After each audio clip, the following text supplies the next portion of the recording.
Good morning or good afternoon, depending where you are watching us today.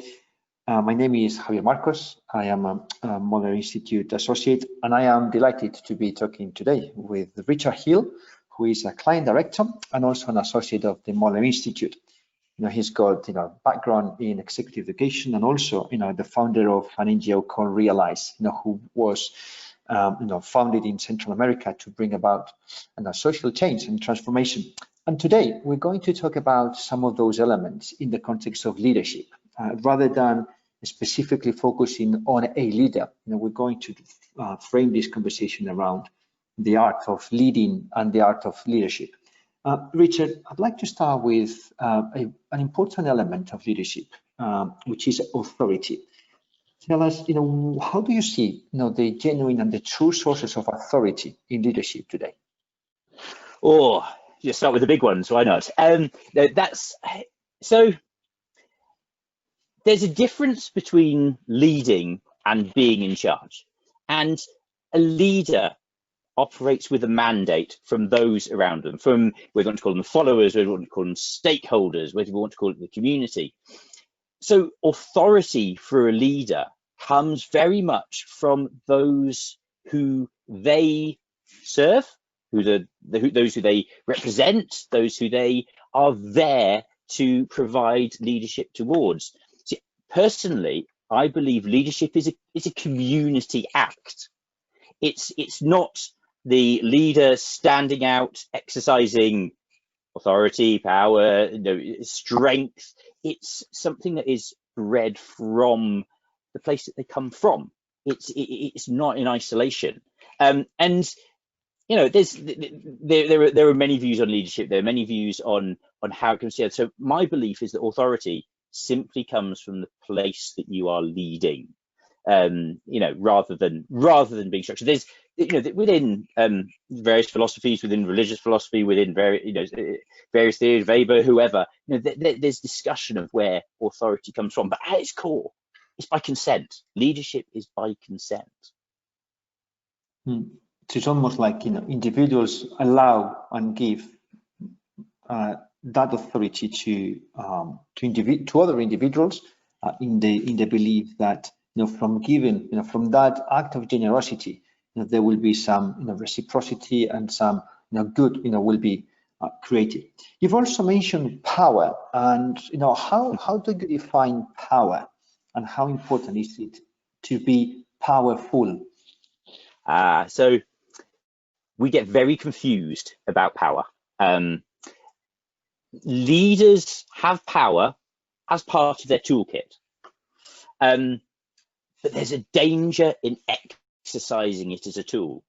Once you have used it, you're starting to break away from that notion of you being a leader, because if leader is by consent, then once you exercise power and force someone by saying, no, I am the leader, you are doing this, that's no longer leadership. That's simply being in charge.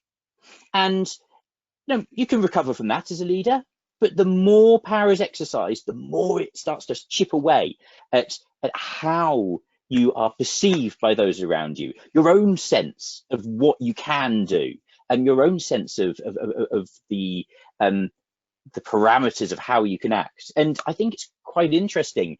If you look at stories of leadership, there is this, and we're not talking about individuals, but I think there's a trend you can see where once people start to feel that power, they find it makes it easier, and they do it again and do it again and do it again, and slowly they chip away from that line which says, I had this power in the first place because you gave it to me. Now I have power because I'm exercising it. Yeah, so it seems like power is also a socially distributed phenomenon that not just one individual, but communities, as you argued, possess. Some people and if I can just say, I mean, with sort of reference to, so we're recording this sort of in a couple of weeks after sort of the Black Lives Matter movement has been picking up globally, and some of the impact that we have seen there, the conversations around police funding, police structuring, community policing, those have come about because of this leadership by the community that grew its power through mass movement, through mass comment. Now, wherever you sort of stand on the debate around it, as a demonstration of how fluid power and authority is, I think it's a beautiful illustration of the way in which the people who give authority to those to have sort of leadership roles, management roles, control roles over us as a community can take that back, and leaders disregard that at their peril. This comment you made reminded me of a conversation I still remember when we ran the first Explorer Mindset, the leadership development program at Møller. We had someone who used to be, well, he still is a general in the army, and when he introduced himself, as a armed forces person, and explained the work that he does, he said, today the role of the armed forces is to rebuild communities, particularly in areas of real entrenched conflict.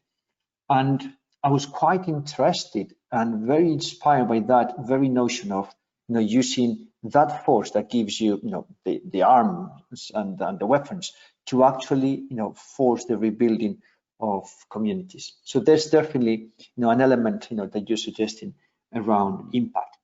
A lot of debate is around these days, and and the history of leadership also highlights the importance of purpose and intentionality. What's your view? How important it is, and what are the potential risks involved in a single and narrowly defined purpose? Okay, so if we break down what leadership is, I guess at a very simple level, you could talk about it as taking hold of a vision, which may be the leaders or it may be someone else's, the communities, doesn't matter. It's creating alignment behind that direction of travel, so you get a group of people to work with you towards it, and then it's making it happen.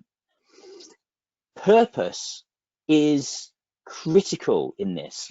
So, and there's this balance to be struck between having a focus and being narrow-minded. So what you need, in my mind, what you need to do as a leader is know you have something you wish to fulfill. That your vision cannot be so broad that it spills out into everything, because then it stands for nothing. Then you achieve nothing, because it becomes sort of an expanse of pleasing everything in the environment around you. So as a leader, you need to have something to focus towards. So you need to have a focused vision. You need to have a focused purpose behind what you're trying to do. But at the same time, you must be prepared to question that purpose, to believe in it, but also to look at the world around you and say, am I wrong? Is this purpose that I've got actually completely out of step with the world I'm trying to serve as a leader? So ideally, that should then moderate sort of a lot of the negative effects. If you question yourself as a leader, not to the point of absolutely being crippled by self-doubt, but if you question, why am I doing this and who am I doing this for?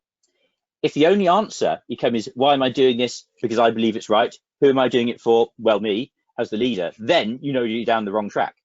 But if you can answer those questions and say, why am I doing this? Because those around me are calling for it. And who am I doing it for? For the broad community that I exist within. Then that should keep you a lot more oriented towards a positive impact as opposed to a negative one. So I guess it's going back to the first comment you made, that the authority is given to someone who happens to be called a leader, and therefore by definition that person should use that authority to serve the purposes of those that are being led, and those individuals in communities, countries, regions, and widely the globe. Leading is about change and transformation. What's your view on that notion of the ability to bring about change, to be able to shift mentalities and and systems from what they are to something new. How important and how essential is that in a leadership phenomenon? So to my mind, it's absolutely vital. Leadership is about the impact you can have. And impact by its very nature requires some form of change. It may be a massive one, it may be an incremental one. But if you have a vision for something and you pull people behind it and get those people and yourselves to make it happen, that is by its very nature a change. Leadership is change. If you're not trying to change something from state A to state B, then again, you have to question, are you actually leading, or are you simply managing? Are you maintaining a status quo?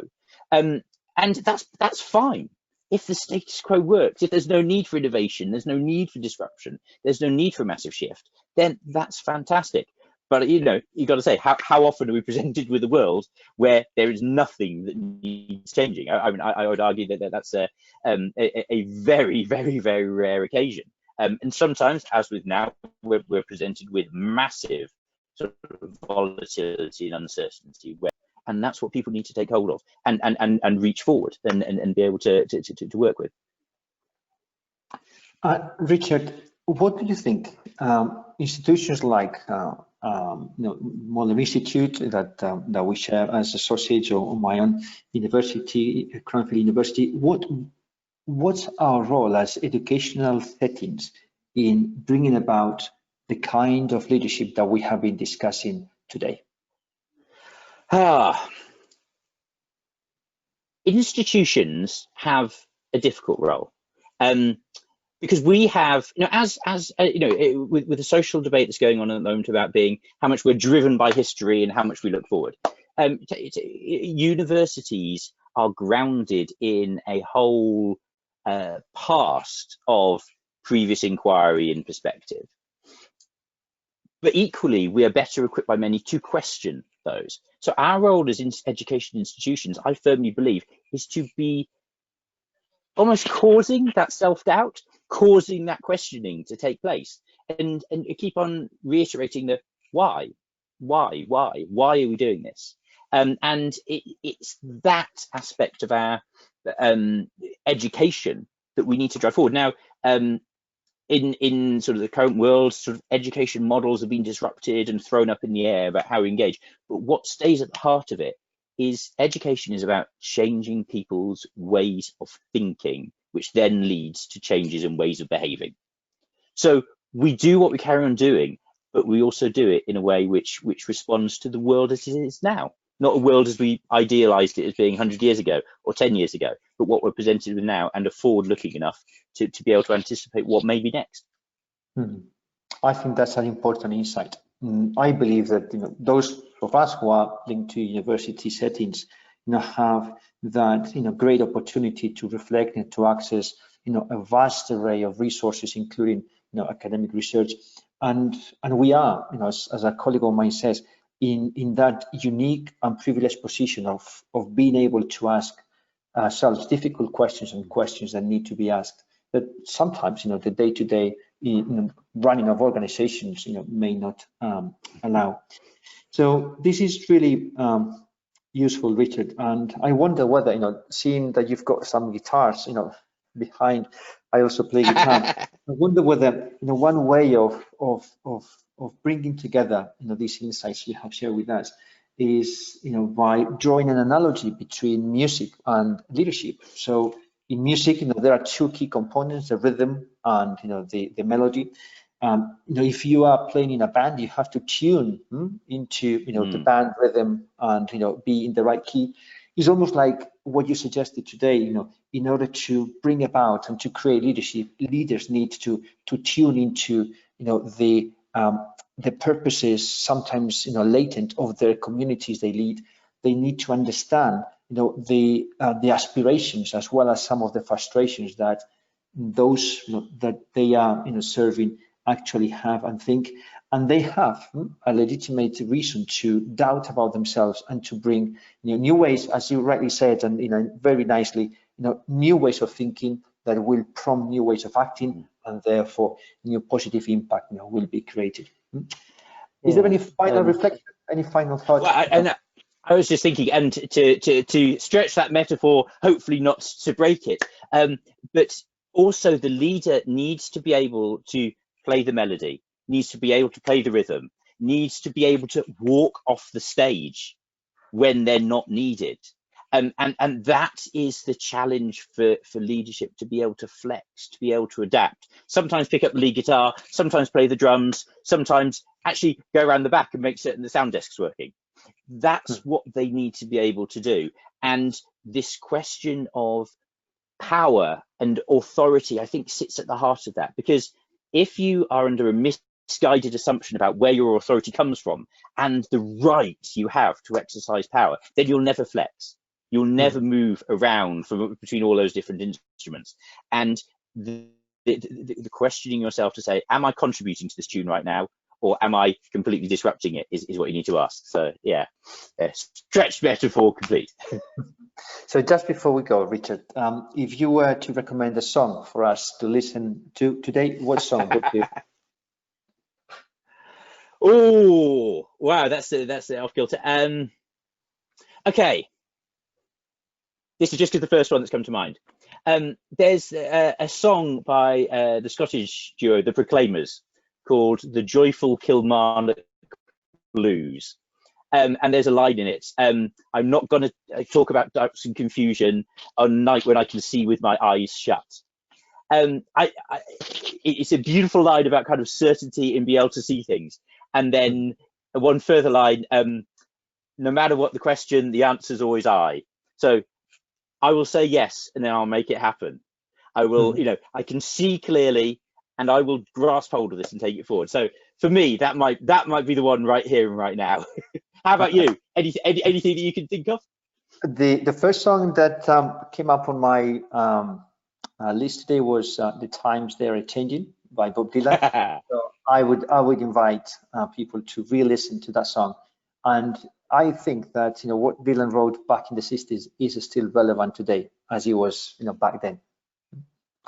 Richard, yeah, times haven't changed as much as they could have done. Thank you. I'm looking forward to continuing the dialogue offline.